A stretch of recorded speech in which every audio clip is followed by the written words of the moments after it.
Right, ఇవాళ తెలంగాణలో 10th results మధ్యాహ్నం 2 గంటలకు ఫలితాలు రిలీజ్ చేయబోతున్నారు. ప్రభుత్వ సలహాదారు కె కేశవరావు, పాఠశాల విద్యాశాఖ కార్యదర్శి యోగితా రాణా ఫలితాలు రిలీజ్ చేస్తారు.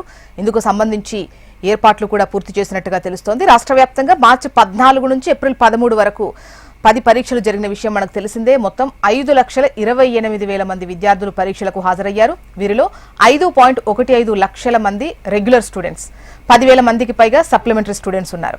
ఇక ఇప్పటికే మార్కుల నమోదు అధికారిక వెబ్సైట్లో చూసుకునేటువంటి విధంగా విద్యాశాఖ ఏర్పాట్లు చేసినట్టుగా తెలుస్తోంది.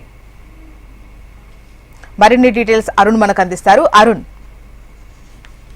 చూసినా ఈరోజు 10వ తరగతికి సంబంధించినటువంటి ఫలితాలు మధ్యాహ్నం 2 గంటలకు విడుదల కానున్నాయి. ప్రభుత్వ సలహాదారు కె కేశవరావు ఈ ఫలితాలను అయితే విడుదల చేశారు. అయితే మార్చి 14 నుంచి ఏప్రిల్ 16 వరకు దాదాపు 4 రోజుల పాటు కూడా ఈ 10వ తరగతి పరీక్షలు అయితే జరిగాయి. మొత్తం 5,15,00,000 మంది విద్యార్థులు అయితే పరీక్షలకు హాజరయ్యారు. మొత్తం ఈ జవాబు పత్రాల మూల్యాంకనం సంబంధించి కూడా ఏప్రిల్ 23 నాటికి మొత్తం అన్ని పూర్తయ్యాయి. అయితే మొదట్లో మే మొదటి వారంలో ఈ ఫలితాలు వెల్లడించాలని భావించినప్పటికీ అయితే ముందుగా ఏదైతే పాలిటెక్నిక్ ఇంకా ఇంటర్ కోర్సులకు ఆల్రెడీ రిజల్ట్ వచ్చిన నేపథ్యంలో పాలిటెక్నిక్ కోర్సులు కూడా ప్రారంభమైన నేపథ్యంలో కూడా కొంచెం ఫలితాలు తొందరగా విడుదల చేస్తే విద్యార్థులకు కూడా కాస్త సానుకూలంగా ఉంటుందనే నేపథ్యంలోనే ఈ రోజు ఈ ఫలితాలు విడుదల చేసేందుకు అయితే ఎస్ఎస్సి బోర్డు అయితే సిద్ధమైంది. మధ్యాహ్నం 2 గంటలకు ప్రభుత్వ సలహాదారు కేశవరావు ఆధ్వర్యంలో అయితే ఈ ఫలితాలు అయితే విడుదల చేయడం. మొత్తం 5 లక్షల మంది కూడా పరీక్షలకు అయితే హాజరయ్యారు. దీనికి అందరికి సంబంధించి కూడా ఇప్పటికే విద్యార్థులకు సంబంధించి కూడా ఇన్ఫర్మేషన్ కూడా ఇచ్చారు.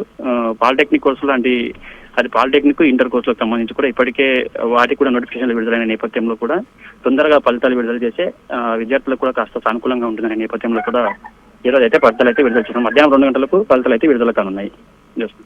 రైట్ అరుణ్.